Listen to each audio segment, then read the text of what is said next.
Welcome to the Media Roundtable Special Edition, where we dive into the secrets of audio advertising and provide our perspective on industry topics, all in the service of the marketers responsible for the success of their audio program, what we like to call the Chief Audio Officer. I'm your host, Stu Redwine, VP of Creative Services at Oxford Road, and we've got something pretty special for you today. This past July, we brought together about 50 of the top brands in audio for our second annual Chief Audio Officer Summit. It was like summer camp for audio advertisers. And now, if you've been tuning into our recent podcast episodes, you've already gotten a taste of some of the gold we shared on stage. And today, we're diving into something I'm really excited about. We're going to take a look at the panel I had the pleasure of moderating. And trust me, when it comes to understanding what makes audio creative work, from the intimacy and authenticity with the host to the power of sound to activate our emotions and create powerful memories, this panel was the real deal. And already I've heard how other chief audio officers have put into practice what they heard live in July. And today we'll be sharing the panel that I moderated with you, a broader audience, dear listener. The panel was called Message Optimization, Testing, Copy, Hosts, and Sonic Branding. And I was joined on stage by some of the smartest marketers in the business, including Emily Deason of Babbel, Brynn Greenelsh of Stamps and ShipStation, and Cassandra LaPrairie of Wise, and Robbie Giles of MasterClass. So whether you're a seasoned pro or just dipping your toes in the audio waters, I'm betting there's something here that'll make your ears perk up as you learn from these illustrious chief audio officers. Enjoy.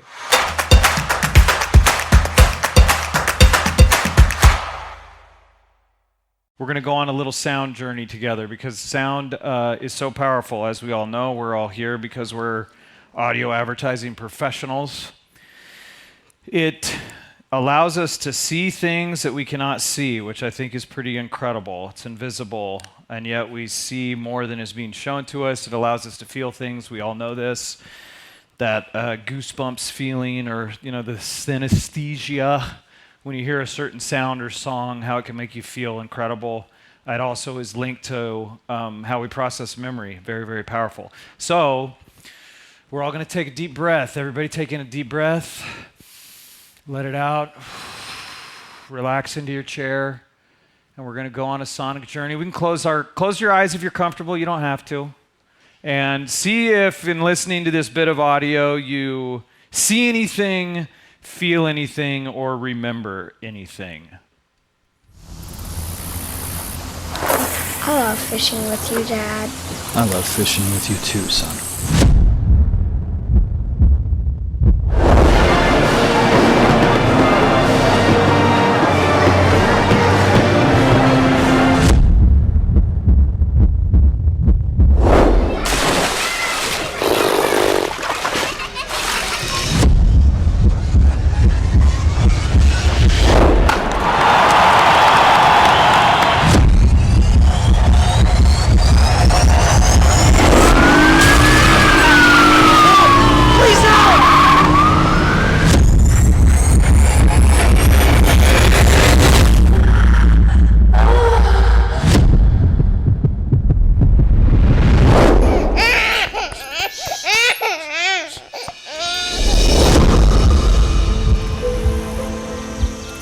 This is where you used to go fishing with Grandpa? Yeah, it is. He always loved the sound of the cicadas in the summer. Me too, Daddy.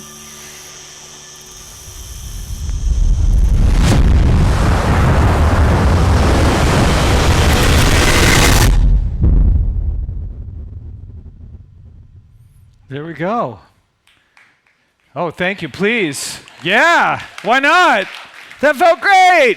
Yeah, so if you saw anything, felt anything, or remembered anything at all, that's the power of audio at work. It is so incredibly powerful. That's what we're going to get into, and the first thing we'll talk about with messaging is A/B testing, right? Because if it's so powerful, if we know that only 16% of advertising is correctly remembered and attributed, right, in general. So there's a massive problem. We know that sonic brand cues work 7 times better than all other brand cues. So there's immense power, and you just felt some of it. So hopefully some of you felt some of it yourself. the way to unlock that power is through testing. So that's the first thing we'll get into. But before we do that, let's have you guys introduce yourselves. And let me go forward. Okay, good. Introduce yourselves. Talk about... a lot of fishing. There was a lot of fishing in the... Yeah, there's a lot of fishing. Yeah, fishing. Yeah, that's funny. There's so much fishing in advertising. Introduce yourself and tell us one of the most iconic sounds from your own memories. Happy to start. So I'm Cassie, and I lead audio marketing at Wise, which is a global fintech building the best way to move money around the world. A prominent sound from my past and my present, I'm going to hum it and see if anyone knows what it is, but do-do-do-do-do-do-do-do-do-do-do-do. What was it? It's Sesame Street. I have a Sesame 2-year-old. But yes, it's the best part of my day. I hear that. I get all warm, fuzzy inside, and that'll be with me for a long time, I think. Yeah, awesome. Thank you. Thank you for your share. Next. Hi, everybody. I'm Robbie Giles. I'm a VP of Marketing with MasterClass, so I oversee our advertising and lifecycle marketing. MasterClass, if you're not aware of, it's an online streaming platform for the best in the world to teach you how to be the best in whatever field they're in. The sound, as we were thinking about this, I think the recess bell growing up just as a kid. I still, on movies, you hear the recess bell, and it kind of, whatever it is, it kind of takes me back. Finally, we're free. It's going to ring here in like 2 or 3 more hours. Yeah. Then we can go fishing. Yes. Yeah, Grandpa. Okay.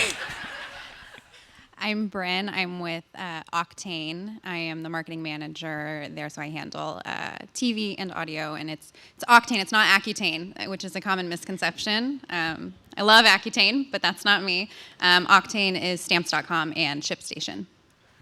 And a very prominent sound for me is that THX, like opening boom at the beginning of movies. That.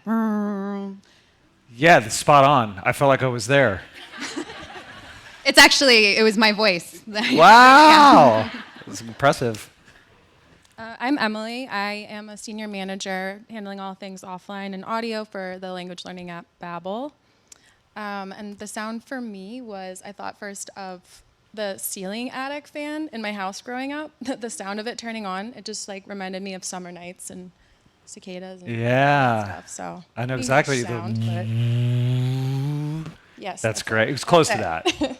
Yeah, I always love that with audio, with sound design, especially when we're working on stuff when people are trying to like describe, like I want it to be like a, it's like you just have to make the noises with your mouth. Sorry to put you all through that. Okay, so let's talk about, I want this to be a useful session because sometimes with creative it can get really esoteric or kind of theoretical or what's like, just imagine a world where this is possible. We want to get specific about it. So I had something that I always keep in my mind and want to think about is the funnel. What's the job that we hired the message to do?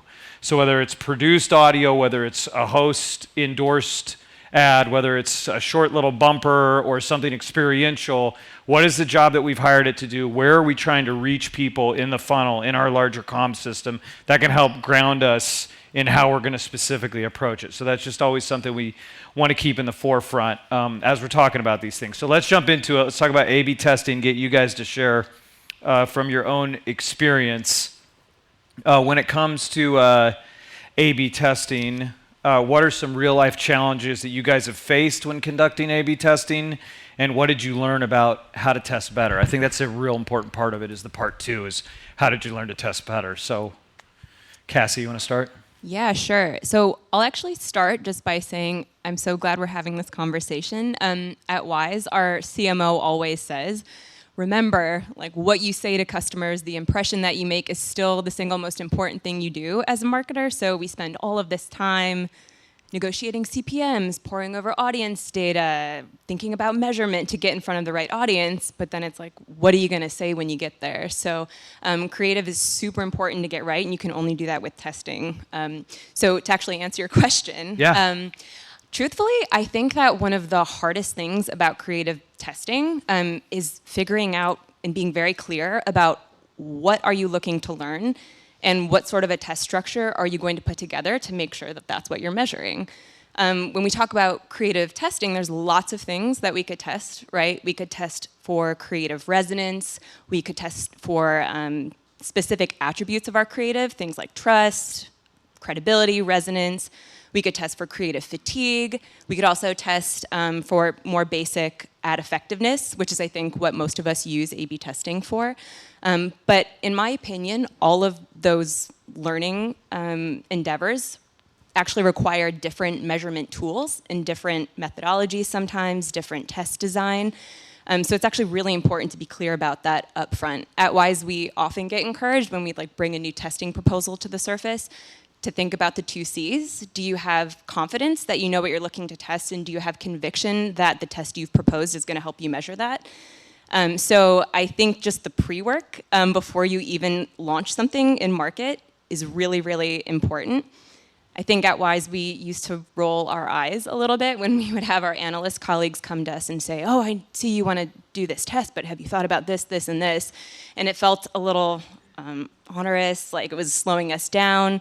But we did enough tests that didn't really teach us anything to know we should listen to them. In fact, we should go out and recruit their support and just really insist on applying some best practices for analytics and testing in general to what we're doing with audio. So that's all to just get valid results, right? Something you can trust in. I'm not even going to start talking about getting significant results. I think some of my colleagues will talk about that, how challenging it is to then get results that are, or to test things that are big enough, distinct enough, different enough to see some differences in results that you can action.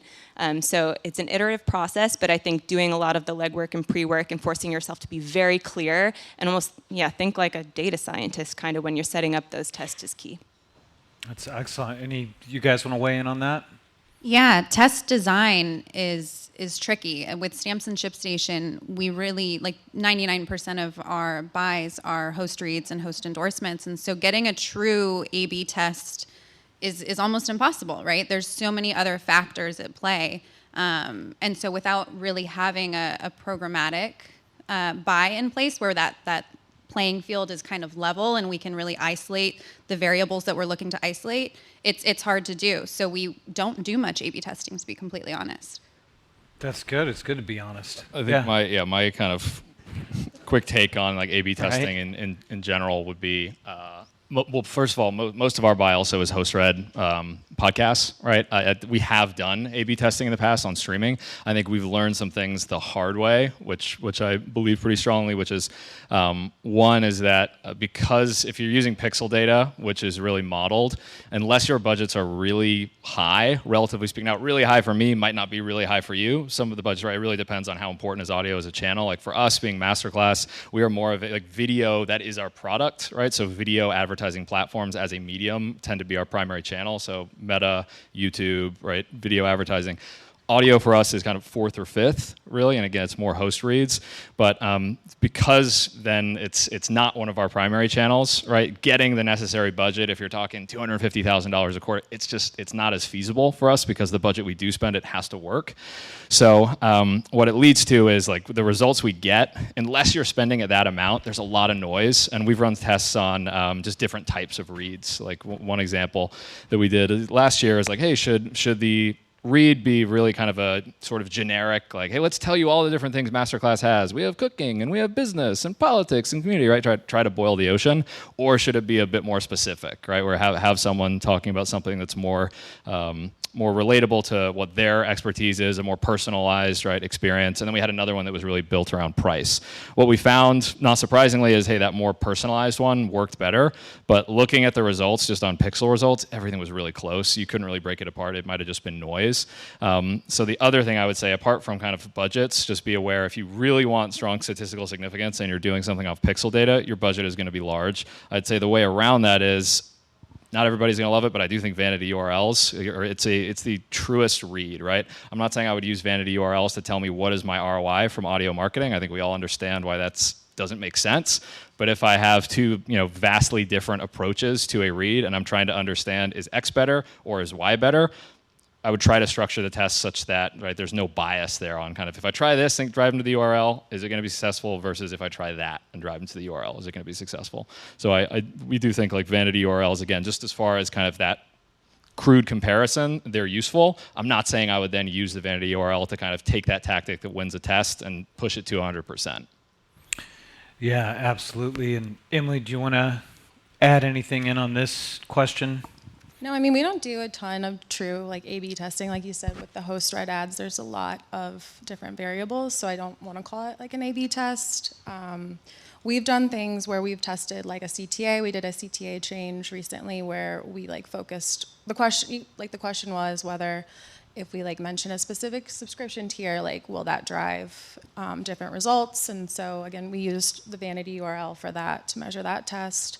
And then we saw like, again, these calling out our lifetime subscription, it drove like a higher lead to sale conversion rate, it drove a higher AOV, but fewer sales. So we reverted back to our old CTA. But that's not to say that like when we learned that making that change did make a noticeable impact on those vanity URL results. And then also like it didn't work broadly, but that's not to say it wouldn't work for like a smaller group. It doesn't have to be like a one-size-fits-all approach. You can take learnings and apply them to smaller subsets. So something that we could do in the future is look at shows that might have an audience that closely aligns with our like lifetime subscribers, which is a higher price point, or shows that have like more of a consistent higher AOV, and then just use those shows and use that CTA there, and then different CTAs elsewhere. So kind of taking those learnings, but. Yeah, and I know for a couple of you guys, like with MasterClass and with Babbel, we've done the customization by genre, not in a true A/B test situation, but just in customizing the message against the individual audience and how important that is. So the other thing that we wanted to talk about is, how exactly do we put the message together that we put in front of these hosts, or if we're doing something produced. So that's why we gave you guys all these Audiolytics handouts that are laminated. You can see those, they're in front of you. They have two sides, and you have little white markers, which is cool, so you can draw smiley faces on them, which is what I was doing earlier. This is the framework that we use at Oxford Road to construct a message for audio. We've developed it since the beginning here based on different models of persuasion that are out there. The point is, hopefully it's something that you find is useful. If you look at your own messages that are in audio and just audit them against this list of 9 key components, and there's an example on the back of an ad for the CAO Club. It's just a way to, what I have found where something like this is helpful, whether it's Audiolytics or some other framework that you have, it creates a common language for everybody that's working on the messaging together. Where you're trying to reach the customer in the funnel. How am I putting together this message so I have this common language? And it gives us an idea of how we can zoom in and test specific aspects of the message. Cassie, I know that we were talking about testing trust. Like, can you take us through that, the testing of your trust messages and what you learned about how to better structure a test? Yeah, so a couple years ago, actually, for starters, we think a lot about trust, right? So we're at Wise as a disruptor in our industry. We deal with people's money. We're up against a lot of legacy incumbents. So trust is really important. That's always something that we're thinking about when crafting messaging. But it's so important that a few years ago, we thought that we really needed to dig further into what can we say and in what context do we make an impact on people's perception of Wise as a trustworthy brand? So what we ended up doing was we had 3 different sets of ad copy, and they all kind of highlighted different trust language. One of them talked maybe about how we were regulated. Another talked about the transparency with which we operate, so always offering the mid-market exchange rate, being transparent about fees. And then lastly, we had one that focused more on the millions of customers that use us. So we set that live with pixel-based attribution as part of like an ABC test, and just wanted to see if there were any differences in conversion rate. There was a clear front runner, but what we realized when we started to talk and debrief was we didn't actually learn anything about the question that we had set out to learn about, right? Our question was, what can we do to impact people's perception of trust? And what we did instead was just find out, in this particular context, which of these 3 sets of ad copy produced a stronger conversion rate. But if you asked us, well, why? Like, why did those words spike people's perception of trust? We had no way of answering that. So that was an example of using a more down funnel measurement tool to really answer a question that sat higher up in the funnel. And so from there, we saved it. We pushed it into a creative measurement platform that actually let us monitor listeners' emotional response in real time. So we got a better read on what words did, in fact, like, was it trustworthiness? And in this case, I actually think it was relevance. So we thought, people thought that was a much, stronger indication of trust when we talked about regulation. But in fact, it spiked the relevance score for listeners. So for some reason, when people heard that language, they're like, oh, this is in fact relevant to me.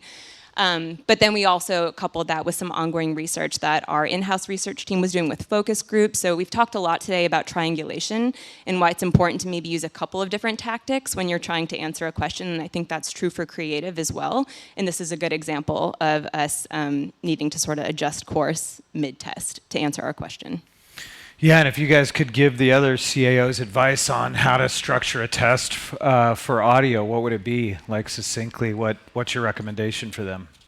We can go down the line. Take big swings, right? Things should be drastically different. If it's just a line or two that's different or something very subtle in the brief, then again, you might see noise, or I think what you said too about the results you got from the test don't actually tell you what to do. That kind of the example I gave, right, of the 3 different types of tests, all we really learned in that test is which of these 3 approaches is better, but it doesn't actually, doesn't necessarily mean that should be our read. So we've been working with these guys kind of actually figure out what our read should be. And yes, it was kind of in the right direction. It should be more personalized, but kind of the way we tested it was not the way we should do it moving forward. But I think big swings, right? Try drastically different approaches, especially with the budget and the modeled attribution challenges that we talked about. Yeah, I agree. I think big swings is important. With stamps, we centered so much of our messaging around saving money. And we've recently started doing a bunch of customer interviews, and we're learning that they don't actually care that much about saving money. Our customers really actually care about freedom to run their business on their terms and their timeline. And so we're working on some new copy that talks about that we're completely changing the focus of the copy. And I think the takeaway for us was, before we decide to test anything, we really need to understand what's actually important to our customer rather than what we assume is important to our customer. And we need to understand what their buying journey is, and that can then inform us testing our call to actions, us testing our copy, us testing, I think, anything from doing an endorsement to a produced read, because we need to understand what our customers are actually looking for. That's so important. Audience first, right? It's the Aristotle, it's of speaker, subject, and person addressed. It is the hearer that is the most important. Exactly. Who am I talking to? Who are we talking to? Yeah. Yeah, I think that taking big swings is really important, but then I also think just having a really clear question before you start, as well as your hypothesis, having all of that set up before you start testing, and then also just making sure you give yourself enough time to test, and then compare it to different time periods, seasonality, take all those external factors into consideration too when you're comparing your results. It's hard to do well, isn't it?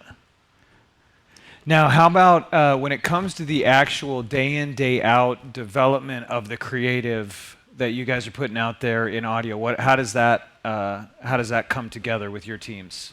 I kind of want to hear from each of you on how does a bill become a law? I think I can start. I think it's been a bit of a rocky road for us. I think what we've learned is, right, if you have a centralized creative team, and probably not all of you do, some of you probably have copywriters devoted to audio, but if you have a centralized creative team, then kind of giving them a brief for the audio copy you need and then just taking that and handing it over is probably the worst thing you can possibly do. I think what we've learned is that depending on how long your creative team has been in existence, right, this might not be people's expertise and really what their forte is. And that copy hasn't always made clear what our value proposition is. I like to say there's 2 things that are most important in marketing. The 2 most important rules are the consumer has to understand what value you bring, and then it needs to be easy. Right? Every time if you think about the last new company you've talked about to someone and say, oh, there's this new app I use, the first thing you probably say is why it's so great, right? The value it brings to you. And I would bet the second thing you say is it's really easy, right? And we've gotten copy that we've tried to use for audio that really just doesn't make it sound easy, right? Everybody wants to learn, But as soon as you actually get into the nitty gritty, it's like, oh, this is too hard, right? So we've been talking, it needs to feel like the Matrix, like I know Kung Fu. Like that's how it has to feel for MasterClass, right? So there's been a lot of back and forth, and we've gotten copy from our team. Sometimes it's been stuff, hey, we've actually tested this on our primary channels, and like we know that this doesn't work, right? So it's riffing back and forth with them. It's taken a lot of time to earn that trust. I wish it could go faster, but we've tried to kind of educate them. We have monthly meetings with our creative team where we actually walk them through like for each of our campaigns being like a class launch, right? When we launch something with an instructor, we'll say, hey, these are the ads that worked. Like this is the messaging, the headlines that worked. This is the stuff that didn't work. So it's like, next time we do this and we give you a prompt, like I want to see a lot less of the stuff that doesn't work and a lot more of the stuff that does work, right? Doesn't mean it's rinse and repeat, same thing every time, but like the themes there of value, make it easy, like those things are consistent across all of our launches. And it's definitely a struggle. Like I wish we had, dedicated copywriters that live and breathe this stuff. We don't, so it ends up being a lot more churn and kind of back and forth, but we get to the right place. Yeah, we're kind of in a similar boat. Our agency, they kind of come up with a concept and they give us an idea, and then we take it and revise it, and we add in, what's important to us at this point in time, what feature are we specifically trying to push currently. And then I send it to a stakeholder to review, and then they completely change everything, and then I have to go through and take everything that they changed out because it was really, really bad. And then they ask me, why aren't we talking about this, and this? And I'm like, because we only have 60 seconds. And, it's a constant revision process. And it usually ends up with me just not showing the copy to anybody because, because they're going to change it and I don't want to deal with it. Yeah, similarly, it's never the same process twice, honestly, at Wise. And we also have an in-house creative team and some copywriters. So, it kind of gets hot potatoed back and forth, right? We send a brief over, but again, they'll give us some great ideas. Creatives are great. Like they know how to talk about our brand better than anybody, but they don't necessarily know audio as well. So, whereas before, I think we might have gotten a little frustrated because we'd get a script back or some talking points back, and we'd be like, this is not how audio works. This is not how a podcast read should sound. But now I think we've just sort of leaned into like the strengths from each team that's involved in the process. So we still seek out the feedback and sort of the co-writing with our copywriters, also our compliance team. But now we've made sure that the final owner of the output for all of our audio ad materials is someone on the audio team. So audio expert and audio native is the final person who's making the finishing touches and just making sure this makes sense.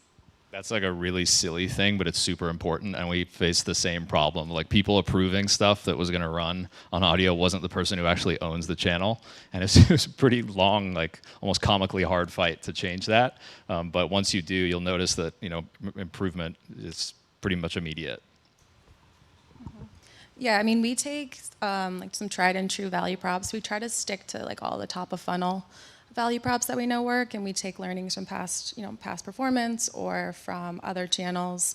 Even our like brand insights team, our customer success team, like we know kind of what resonates, and then compile that together, take a concept, then send it over to our agency, who then will adapt it for audio. Because yeah, like everyone has said, you have to write your spots specific to audio. You can't just like adapt and tweak. Like it has to be for that medium, because it's such a different experience that we all know. Like we've done before, like Babbel has a whole ecosystem where we have podcasts and games and videos and live classes, but anytime we've ever tried to talk about that on audio, those ads tank because we're essentially just listing a bunch of information, and it's really overwhelming or really easy to tune out. And similar to what Robbie said, it's like getting people to learn something is already hard, so we don't want to overwhelm them. Let's just hit them with the stuff we know works and get them, pique their interest, and let like CRM or more down funnel kind of do the heavy lifting with the information overload. Yeah, I'm hearing you guys say it's about purposeful design, ownership, and then I think focus is interesting when you're thinking of audio and creative because, and Steve Abraham and I were talking about this before, that when you're focused on one sense in particular, it actually heightens your attention on it. So it makes sense then that you want to simplify that message because they're completely laser focused on it. So it's focus on it, keep it simple, and have somebody that's actually responsible for this thing. I mean, like you said, it's almost comical, but it makes a ton of sense. I want to make sure we touch on, one massive way that creative comes to life in audio is working with hosts and them doing what only they can do. And that's we talk about this idea of writing copy for hosts or customizing for them. It's the image that always comes into my mind is Louis Armstrong playing on his trumpet, and it's we can, me too, guilty as charged, walk up and try to put our lips next to his and be I know how you play, let me just put my, it's no, we got to let them do what only they can do. So how do you guys best set the hosts up for success in balancing, it's always this balance of freedom and constraint. How do you guys approach that? So we do an onboarding call with every show, and we kind of walk them through the product. And fortunately, a lot of the time, the hosts are users of either Stamps or ShipStation. They sell merch, and so it's just kind of a natural integration. But we walk them through the process, explain what the product is, how it works, and some of the features. And then we have 2 things that we say, make sure you don't do this. Make sure you don't say anything bad about the United States Postal Service.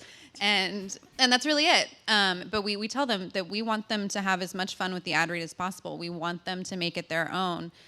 Yesterday, Dan and Brittany and Ashley talked so much about how important that relationship between the listener and the host is, and how it feels like you're talking to your friend, right? And imagine, if you were having a conversation with your friend and they're telling you about this product they love, and all of a sudden they start, they pull out their notepad and they start, reading bullet points to you. It would be weird. Yeah. And so it's important that we allow the host to do what they do best. They know their audience. The host knows what their audience wants to hear. And more importantly, the audience likes the way that the host speaks. That's why they're listening. And so as a brand, who are we to interrupt that? Who are we to say, you have to say it this way or you have to do this? If that's the way that we're going to be, then we shouldn't be in the podcast advertising space. And so, we really give our hosts as much creative control as they want to do their thing, because we're not going to be able to do it nearly as good as they can. I've been listening to a podcast, and I heard an ad that they wrote in a joke for the host that tried to sound like something that the host would say naturally, and it was cringy. It was bad. The host even kind of made fun of it. They were oh, they wrote that for us, and so that's the last thing I want to do. I don't want to dictate what the host says at all. And I think to add on that, I think we all agree that creative freedom is super important when you're working with hosts, but I'll add too that I think educating them can help empower them to do that. So I think for most people, adequate context equals confidence. So especially if you have a product that maybe is a little bit more complex, not as intuitive to understand, I think it helps to provide a little bit of background info. With Wise, we do that. We always, when we're providing materials for hosts, we actually start by including a little bit of a background section that's very succinct, but it's just meant for the host to, even if they're current customers of ours, remember the big so what of what we do and the value we add to customers' lives. Just to make sure if they want to highlight that they internally know not only why we do what we do as a business, but also what we're trying to do with this ad campaign. Yeah. So I think providing some constraints can actually be empowering to help hosts just add their natural flavor, because they know they're not going to say anything they shouldn't, and they're not going to get asked to re-record the ad after. Turns out hosts are people too. It's crazy. That's what I hear. Emily, what about you guys? Yeah, we give hosts a lot of freedom. I think language learning is a really personal thing. There's a lot of reasons you want to learn, a lot of experiences with learning in the past, motivations, the actual language you want to learn. All of that is really dependent on the person, so we want them to be able to speak freely about that. But there is a degree of hand-holding that is involved, especially in the beginning. So we onboard hosts. We have a video that we have sent them now, just giving them an overview of the product, kind of what we want to see in the reads. We give them codes to use the product, tell them what to avoid, and then as well as some prompts just to get their minds going. And if they want to use those prompts, they can. Or if they want to talk about their own personal tie-in, please do. I love when they do that. Just run with it. But we want them to have fun with it, but give them some direction so they feel confident to have fun with it, because they know what the expectations are. Yeah, absolutely. Dana Carvey doesn't read the brief, so we just let him do whatever he wants to do. what we know. No, in all seriousness, I agree with them. I think one thing, kind of to your point, Cassie, what we found useful recently is we used to just have one brief, and it was very much the kind of freedom, but I think sometimes what you get is instructors maybe talking too much about one topic, right, that's not really a great seller for you, whereas really like, hey, I want them to have freedom, but you end up in a lot of situations like, for MasterClass, I wish they had talked about this topic instead, right? Little things like that add up and make a big difference. So the way we still want to give them freedom, don't want to get into kind of any of the instances where, like you said, Brynn, it feels like forced and it's cringy. But what we've done is basically rather than one kind of overarching generic brief, we looked at all the shows that we work with and we organized them into genres, right? If like, oh, there's cooking shows and there's shows about politics and ones that are comedy, right? And we kind of curated briefs to help guide them a little bit more, just point them in the right direction, right? So again, they're still operating. They're still operating with freedom, but I think we found that the hit rates are much higher because they have a better understanding of like what value we specifically want their show to communicate to their audience. All right. Well, the sand is quickly going through the hourglass here, so I want to open it up to audience questions. So if any of you guys have questions, I think we have mics that can go around. Yes. Cassie, when you were talking about that amazing test on trust, was that, I'm so sorry if I missed it, was it host-read podcast or was it recorded, produced audio across podcast streaming? What was it? That particular test was produced audio for podcast, and it was with one of our bigger network partners for that quarter. So was it run of network, like a bunch of shows, or? Yeah, it was run of network. It was a select group of run of network, so it wasn't like 300 shows. It was more refined, so probably like 20. But yeah, we did that purposefully because we needed the scale to run that test. That is amazing. I'm gonna pick your brain about that later. And then I have one more quick question this is for anybody that wants to answer it.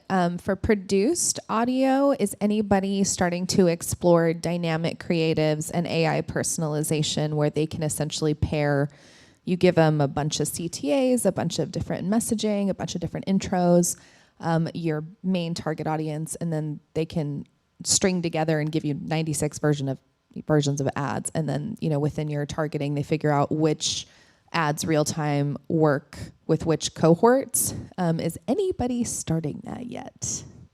We have not started that in audio. No. Can you? I'm just kidding. And then let me know what you find. Okay, thank you. We've done actually a little bit of it, just, but it's really just filling in different languages. Like we'll have like an intro line and then use AI to do a bunch of different languages, but that's the extent of it so far. So. Yeah, and I would say, being involved in that campaign, we've dabbled with it a bit, and there's some other clients as well that we're beginning to explore what's possible there. I will say it's one of those things that's like there's so much. The limited testing that we have done in that regard is like you've got such a capability. You're able to do it doesn't mean you should do it. And so it's like, yeah, you could customize it 17 ways from Sunday, and you could match it against everybody. It's like, this ad is exactly for you because it's raining and you live in Cincinnati. And it's like, to what? It's like, how purposeful can you be in specific? And then like, why are you even doing that? And so that's my caution when it comes to using the augmented intelligence and all those tools. They're incredibly powerful. They're awesome. And I'm all for all of it.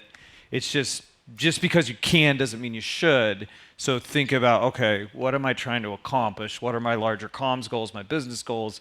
And then decide. That's why we're very specifically going to customize 3 languages and then see how that goes, and then we might scale from there. So that's my 2 cents on that one. One just a thought on that too, because yes, we're not doing it in audio, but we've done something similar on a lot of other platforms. And what I would say is the thing that's most important about that, before you go run and create 1,000 different ad creatives, is does the ad server and the data that the company's working with actually have the right information to accurately serve those 1,000 ad creatives, right? It's raining in Cincinnati. What if it's not raining? And then you got a really specific spot. You have 1,000 ones, but you're incorrectly delivering it, right? So Facebook and Google are obviously really good at that stuff because of all the data they have around us. I approach anytime we hear something like that, like I have a guarded skepticism with like, well, let's figure out like how are they actually making the decisions to deliver those ads before we go tell the creative team or work with a partner to generate 2,000 different ads. Because it's cool to say, hey, we create 2,000 different ads, but it's less cool when they don't work. And then it's like, oh God, I could have spent that money on something else. So. Yeah, the technology doesn't always work. Like I've got 2 screens and I can't get Slido to work to see if there's Slido questions. So I can't attribute that to the audience. So if there are any in Slido, James, I'll take you. Yeah, and then we got a question? Yeah, go ahead.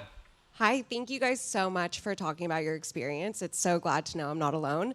For those that do host, Yes. For those that do host onboarding calls, how many do you say that you have per year, and do you get any pushback? Yeah, we definitely get pushback a lot of the time. If it's like a really big host, like a celebrity, they don't want to talk to little old me, and they'll have the network just kind of take the call for them. But a lot of the time, just your regular run-of-the-mill host, they're happy to hop on a call, especially with ShipStation. It's a SaaS company. It's kind of difficult to understand sometimes, so they want to get on the call to better understand what we're talking about. There was a first part of your question. I'm sorry, I forgot what it was. How many? Oh, so that depends on what time of year it is. In the Q4, our budget's a lot bigger. We're testing a lot of new shows, and so we have a lot of new hosts to onboard. And so around that time of year, I'm looking at maybe like 10 a week. Thank you. I have a Slido question here. How often are you refreshing scripts and messaging? How many different scripts do you have running at a time? Ooh, that depends. I think at least quarterly is like that's like our in-house copy development process is set up to be done at least quarterly. But then I think it really depends on, again, what the expectation is with the shows that you're working with. I think that some shows maybe you don't need to be update, like if it's a produced read and it's dynamically served and you're running at a very small share of voice, you maybe don't need to refresh that like every week. But some hosts say they like to have fun with the ad read every week. So if you can provide me with maybe 10 to 12 talking points, like I want to switch it up, I want to have fun. So I think that really just depends on the expectations of your partners.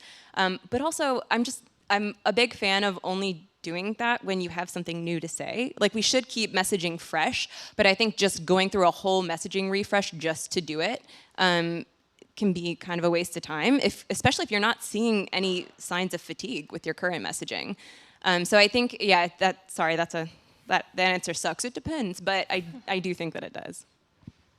We had, I think I mentioned it, we kind of separated all of our shows into 5 different subgenres. So again, mostly we do host-read podcasts. So we have 5 different briefs, and I ask the team to reevaluate it on a quarterly basis. But again, reevaluate doesn't necessarily mean change it, right? If things are working, if business needs, like kind of the message we're trying to get across to the consumer hasn't changed, and that certainly shouldn't change every quarter, then maybe we don't adjust them. But we're kind of reevaluating them every 3 months.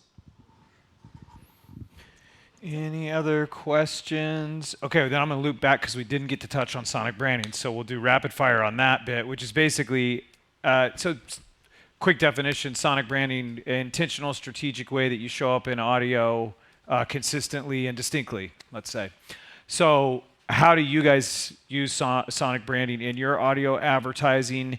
And linked to that, which was one of our Slido questions, how does your audio creative match your creative in other channels? So it's kind of like, are you doing sonic branding? What's that kind of look like for you? And then how does your audio advertising match your advertising in other channels? Like, is there congruence there? And then I think we can end with that bit, okay? So Emily, why don't you kick us off? Great. We use our UX from our app, which is the ding when you get something right. So we'll incorporate that into our ads, and then a lot of other channels will do it as well. So it's kind of that like Pavlovian response, the like positive associations. We'll feature that, and a lot of like the video-based channels and TV and stuff, it'll be like someone using the app, and then the ding goes. But yeah, that's how we use it. And then how does your audio advertising, the way that you show up in audio, match your advertising in other channels? Yeah, I mean, we're definitely more top of funnel messaging versus our other channels. I would say there is a consistent messaging across most channels. That's also a huge push that we're working on currently, is kind of doing a brand refresh, trying to get the messaging to match, because that was something that we found is people weren't quite sure what our like brand identity was. Yeah. So we're trying to marry them all together and figure out based on the channel. But right now, yeah, we're prospecting channel audio is, and so it is more top of funnel, and then letting more down funnel channels kind of take that and bring it to the ecosystem I mentioned earlier. But yeah. Yeah. Sonic branding really isn't something we're currently doing. And honestly, I think if I went to our creative team and said we need some Sonic branding, they'd be like, the fast food place? What, did they do something interesting? And but it's part of like a larger branding discussion that I'm not really a part of. I should be, and we're also doing a brand refresh right now, and so I hope that can be a part of the discussion. And yeah. I know this is something that we've all talked about earlier, but there needs to be more education internally on what exactly Sonic branding is and why it's important, and somebody kind of has to be like an ambassador for that. And then as far as like some synergy between other ads and audio ads, we've really only done one campaign that carried over from TV and audio, and it was with a Real Housewife who unfortunately got arrested, so we had to pull the ads. But again, hopefully that will be part of our larger brand refresh discussions. We don't do much with it today. I do think we probably could be doing more. We should think about with on the TV side. Again, we don't do a lot of produced audio, right? Everything is we do on audio is really host-read podcast. The sound we should use more every time you start a masterclass. I'm actually not sure what the sound is. I've always thought it's like an instrument being tuned or an orchestra warming up, but there's kind of a that you hear right when the masterclass logo is up there. So we definitely have something that we maybe could be utilizing a little bit more. And so Wise also does not really invest meaningfully in Sonic branding right now, and that doesn't mean we haven't brought it up. I think the audio team has surfaced this a few times, but honestly the response, because this decision, similar to some of my colleagues, really does sit with our brand and creative team, and it should. I think that's the way it should be. But right now the perception is just, oh, that's something fun that the audio team wants to do for their podcast ads. And if you think about the brands that do this well, Sonic branding is a core part of their brand identity. It's not just something that you do for audio ads, and I think that's the way it should happen. So yeah, I think there's just some internal advocacy that in education that needs to happen. But you really do need, I think, buy-in from like a larger brand and creative team. Yeah, and it starts with us, all these CAOs coming together and telling that story of going, we want to do more of this. All right, well, that's all we got time for the messaging section. Let's thank these guys. Thank you, guys. Thank you for listening to this special edition of the Media Roundtable. Huge thank you goes out to our wonderful panelists, Emily Deason of Babbel, Brynn Greenelsh of Stamps and ShipStation, Cassandra LaPrairie of Wise, and Robbie Giles of MasterClass. And we at Oxford Road also want to thank our wonderful sponsors and partners of the CAO Summit, including Spotify, Seeker, SiriusXM, Q-Code, Odyssey, PMM, and many others. Thank you all for joining the Media Roundtable. This podcast is brought to you by Oxford Road, where we want you to succeed in audio and to use your influence for good. As members of the marketing community, we have the power to advance voices that don't just entertain, but edify, to build bridges across differences and preserve fair-minded discussion around the most important topics of our age. If you're a marketer looking to align your brand values with extraordinary business outcomes, reach out to our agency, Oxford Road, by visiting oxfordroad.com, spelled just like it sounds, and subscribing to our weekly newsletter, absolutely free, The Influencer. We'd love to hear from you. If you have any feedback or suggestions, please don't hesitate to reach out to us at info@mediaroundtable.com.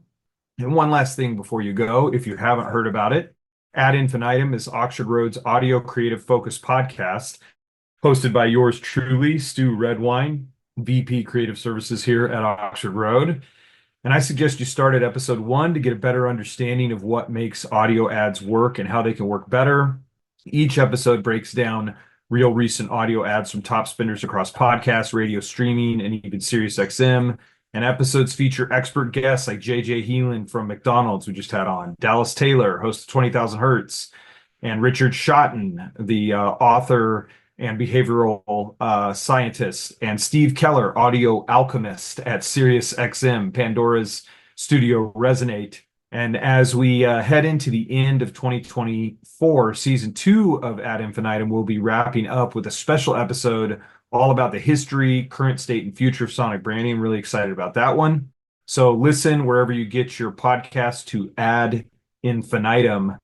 And thanks again to our guests and to Haley, Kyle, Ezra, Mary Jane, Bianca, Everett, Neil, and the entire team at Podcast One. And as always, influence responsibly.